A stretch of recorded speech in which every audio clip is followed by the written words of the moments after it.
Hai, Assalamualaikum warahmatullahi wabarakatuh. Perkenalkan, nama saya Syifa Fauziah, NPM 1811100393, Prodi PGMI kelas A semester 5, Universitas Islam Negeri Raden Intan Lampung. Pada kesempatan kali ini, saya akan mempresentasikan tentang teori kognitif dan konstruktivistik untuk memenuhi tugas mata kuliah pembelajaran IPS SDMI yang diampu oleh Bapak Baharudin MPD. Teori kognitif. Pengertian teori kognitif. Teori belajar kognitif merupakan suatu teori belajar yang lebih mementingkan proses belajar daripada hasil belajar. Teori ini menekankan pada bagaimana informasi diproses. Teori belajar kognitif lebih menekankan pada belajar merupakan suatu proses yang terjadi dalam akal pikiran manusia. Pada dasarnya, belajar adalah suatu proses usaha yang melibatkan aktivitas mental yang terjadi dalam diri manusia sebagai akibat dari proses interaksi aktif dengan lingkungannya untuk memperoleh suatu perubahan dalam bentuk pengetahuan, pemahaman, tingkah laku, keterampilan, dan nilai sikap yang bersifat relatif dan berbekas. Dengan demikian, teori belajar kognitif menjelaskan belajar dengan berfokus pada perubahan-perubahan proses mental internal yang digunakan dalam upaya memahami dunia eksternal. Proses tersebut digunakan mulai dari mempelajari tugas-tugas sederhana hingga yang kompleks. Dalam perspektif kognitif, belajar adalah perubahan dalam struktur mental seseorang yang memberikan kapasitas untuk menunjukkan perubahan perilaku. Teori kognitif menekankan bahwa peristiwa belajar merupakan proses internal atau mental manusia. Teori kognitif menurut para ahli. Yang pertama ada menurut Jean Piaget. Piaget mengemukakan bahwa secara umum semua anak berkembang melalui urutan yang sama, meskipun jenis dan tingkat pengalaman mereka berbeda satu sama lainnya. Gredler menyatakan bahwa fokus dari teori Jean Piaget adalah menemukan asal-muasal logika alamiah dan transformasinya dari satu bentuk penalaran ke penalaran lain. Tujuan ini mengharuskan dilakukannya penelitian atas akar dari pemikiran logis pada bayi, jenis penalaran yang dilakukan anak kecil, dan proses penalaran remaja dan dewasa. Yang kedua, menurut Vygotsky. Vygotsky menyatakan bahwa kemampuan kognitif berasal dari hubungan sosial dan kultur. Perkembangan anak tidak bisa dilepaskan dari kegiatan sosial dan kultural. Tapan dalam Sandstock menyatakan bahwa ada 3 klaim dalam inti pandangan Vygotsky. Yang pertama, keahlian kognitif anak dapat dipahami apabila dianalisis dan diinterpretasikan secara developmental. Yang kedua, kemampuan kognitif dimediasi dengan kata, bahasa, dan bentuk diskursus yang berfungsi sebagai alat psikologis untuk membantu dan mentransformasi aktivitas mental. Yang ketiga, kemampuan kognitif berasal dari relasi sosial dan dipengaruhi oleh latar belakang sosial kultural. Pengertian teori kognitif yang selanjutnya ada dari Lewin. Teori Lewin ini disebut juga sebagai teori medan. Menurutnya, masing-masing individu berada dalam medan kekuatan yang bersifat psikologis. Medan di mana individu bereaksi disebut life space. Life space mencakup perwujudan lingkungan di mana individu bereaksi. Misalnya, orang-orang yang dijumpainya, objek material yang ia hadapi, serta fungsi kejiwaan yang ia miliki. Jadi, menurut Lewin, belajar berlangsung sebagai akibat dari perubahan dalam struktur kognitif. Perubahan struktur kognitif itu adalah hasil dari 2 macam kekuatan. Yang pertama, struktur medan kognisi, dan yang kedua adalah kebutuhan motivasi internal individu. Yang selanjutnya ada menurut Jeremy Brunner.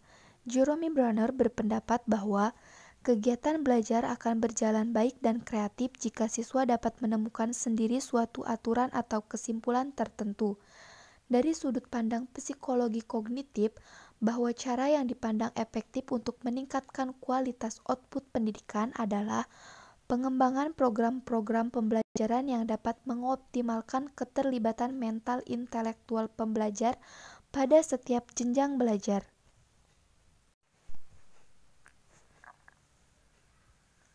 Implementasi teori kognitif dalam pembelajaran.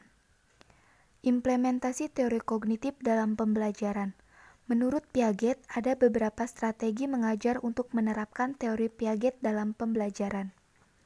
Yang pertama, gunakan pendekatan konstruktivis. Senada dengan pandangan aliran konstruktivis, Piaget menekankan bahwa anak-anak akan belajar dengan baik jika mereka aktif dan mencari solusi sendiri. Yang kedua, fasilitasi mereka untuk belajar. Guru yang efektif harus merencanakan situasi yang membuat murid belajar dengan bertindak. Yang ketiga, pertimbangkan pengetahuan dan tingkat pemikiran anak. Murid tidak datang ke sekolah dengan kepala kosong. Mereka punya banyak gagasan tentang dunia fisik dan alam. Yang keempat, gunakan penilaian terus-menerus. Makna yang disusun oleh individu tidak dapat diukur dengan tes standar, penilaian matematika dan bahasa, yang menilai kemajuan dan hasil akhir. Pertemuan individual di mana murid mendiskusikan strategi pemikiran mereka, dan penjelasan lisan dan tertulis oleh murid tentang penalaran mereka dapat dipakai sebagai alat untuk mengevaluasi kemajuan mereka. Yang kelima, tingkatkan kemampuan intelektual murid. Menurut Piaget, tingkat perkembangan kemampuan intelektual murid berkembang secara alamiah. Anak tidak boleh didesak dan ditekan untuk berprestasi terlalu banyak di awal perkembangan mereka sebelum mereka siap. Dan yang keenam, jadikan ruang kelas sebagai eksplorasi dan penemuan. Guru menekankan agar murid melakukan eksplorasi dan menemukan kesimpulan sendiri.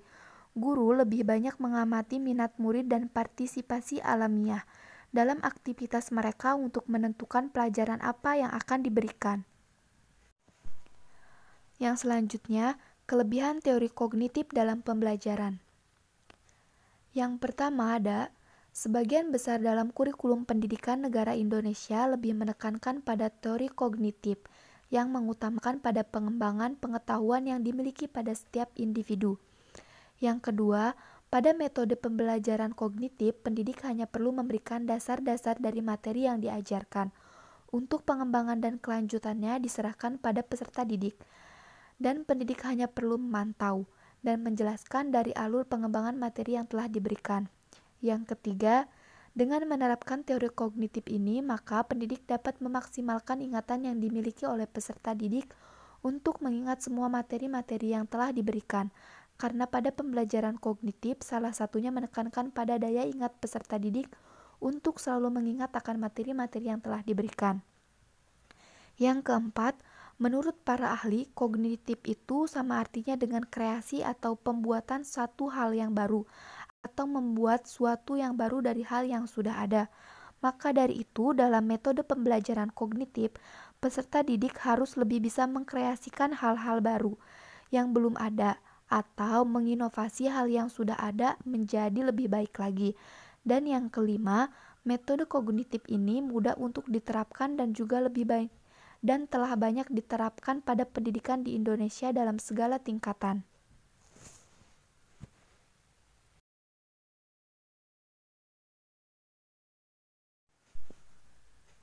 Kekurangan teori kognitif dalam pembelajaran.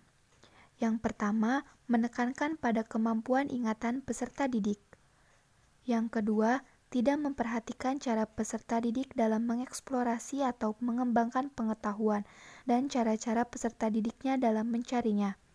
Yang ketiga, apabila dalam pengajaran hanya menggunakan metode kognitif, maka dapat dipastikan peserta didik tidak akan mengerti sepenuhnya materi yang diberikan. Yang keempat, jika dalam sekolah kejuruan hanya menggunakan metode kognitif tanpa adanya metode pembelajaran lain, maka peserta didik akan kesulitan dalam praktek kegiatan atau materi. Yang kelima, dalam menerapkan metode pembelajaran kognitif perlu diperhatikan kemampuan peserta didik untuk mengembangkan suatu materi yang telah diterimanya. Pengertian teori konstruktivistik. Konstruktivistik merupakan sebuah teori yang sifatnya membangun dari segi kemampuan pemahaman dalam proses pembelajaran. Konstruktivisme merupakan bagaimana mengaktifkan siswa dengan cara memberikan ruang yang seluas-luasnya untuk memahami apa yang mereka telah pelajari dengan cara menerapkan konsep-konsep yang diketahuinya, kemudian mempraktikannya ke dalam kehidupan sehari-hari. Konstruktivisme yang menekankan bahwa pengetahuan dibentuk oleh peserta didik yang sedang belajar, dan teori perubahan konsep yang menjelaskan bahwa peserta didik mengalami perubahan konsep terus-menerus, sangat berperan dalam menjelaskan mengapa seorang peserta didik bisa salah mengerti dalam menangkap suatu konsep yang ia pelajari. Konstruktivisme dapat membantu untuk mengerti bagaimana peserta didik membentuk pengetahuan yang tidak tepat. Dengan demikian, seorang pendidik dibantu untuk mengarahkan peserta didik dalam pembentukan pengetahuan mereka yang lebih tepat. Teori perubahan konsep sangat membantu karena mendorong pendidik untuk menciptakan suasana dan keadaan yang memungkinkan perubahan konsep yang kuat pada peserta didik, sehingga pemahaman mereka lebih sesuai dengan pengertian ilmuwan.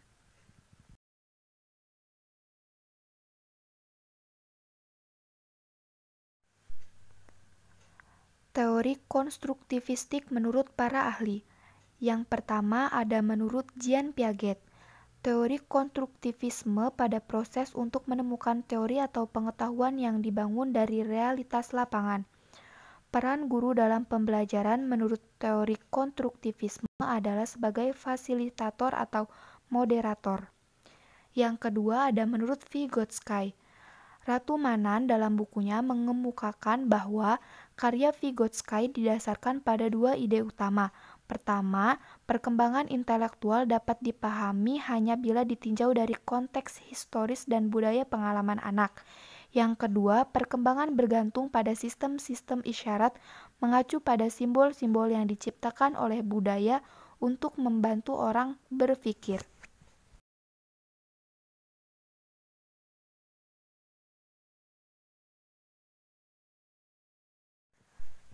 Implementasi teori konstruktivistik dalam pembelajaran.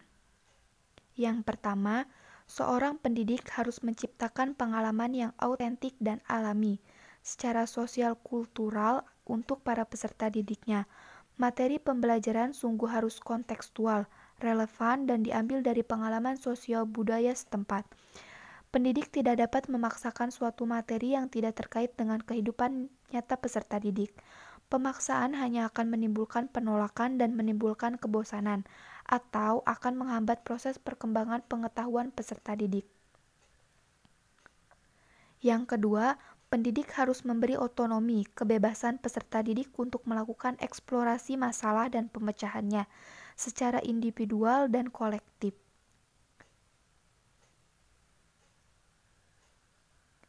Yang ketiga, pendidik dalam proses pembelajaran harus mendorong terjadinya kegiatan kognitif tingkat tinggi, seperti mengklasifikasi, menganalisis, menginterpretasikan, memprediksi, dan menyimpulkan. Yang keempat, pendidik merancang tugas yang mendorong peserta didik untuk mencari pemecahan masalahnya secara individual dan kolektif, sehingga meningkatkan kepercayaan diri yang tinggi dalam mengembangkan pengetahuan dan rasa tanggung jawab pribadinya. Yang kelima, pendidik harus memberi peluang seluas-luasnya agar terjadi proses dialogis antara sesama peserta didik dan antara peserta didik dengan pendidik, sehingga semua pihak merasa bertanggung jawab bahwa pembentukan pengetahuan adalah tanggung jawab bersama.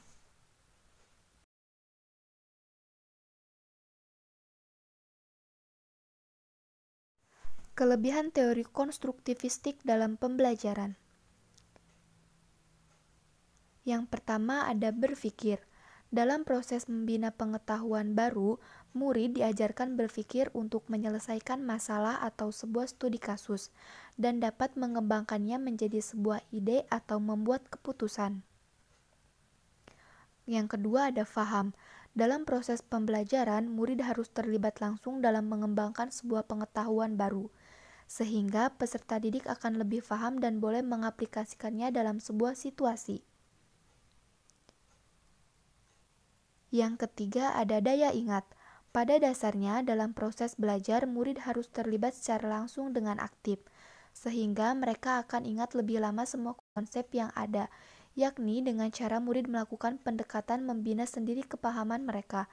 Dengan cara itu, mereka akan yakin dalam menghadapi dan menyelesaikan masalah dalam situasi baru. Yang keempat ada kemahiran sosial.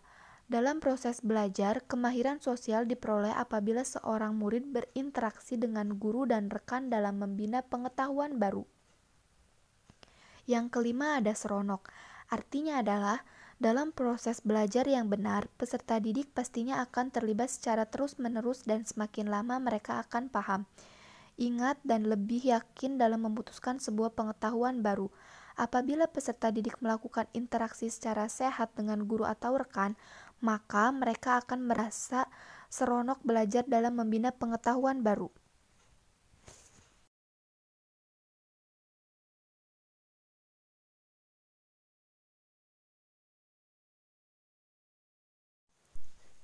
Kelemahan teori konstruktivistik dalam pembelajaran. Yang pertama, kadang guru itu tidak memperhatikan muridnya secara keseluruhan. Misalkan, guru tidak pernah memberi kesempatan pada peserta didiknya untuk menyelesaikan suatu masalah atau berdiskusi, sehingga peserta didik hanya mendapat pembelajaran yang itu-itu saja. Jadi, pola pikir peserta didik tidak berkembang. Yang kedua, tidak semua guru atau pendidik itu mempunyai karakter atau sifat yang sama. Pada dasarnya, guru hanya memberi penjelasan saja saat pembelajaran, sehingga peserta didik dituntut untuk hanya memahami saja tanpa terlibat secara langsung dalam pengaplikasian sebuah situasi baru. Yang ketiga, masih membahas tentang sifat seorang guru. Guru seharusnya tidak berperan sebagai seorang yang kaku dan harus ditakuti. Guru seharusnya berperan sebagai teman bagi peserta didiknya, sehingga peserta didik dapat berinteraksi dengan baik dalam membina pengetahuan baru. Yang keempat, guru tidak diwajibkan memberi contoh yang negatif kepada peserta didiknya. Pada dasarnya, guru itu dijadikan sebagai sebuah panutan bagi peserta didiknya. Maka dari itu, guru tidak diwajibkan memberi contoh yang negatif kepada peserta didiknya. Kadang ada guru yang memiliki sifat yang buruk, yaitu sering berkata kotor atau kasar di depan peserta didik. Itu sangat dilarang dalam aturan etika seorang guru, karena apabila itu dihadapkan pada anak usia sekolah dasar sangat tidak pantas untuk dilakukan.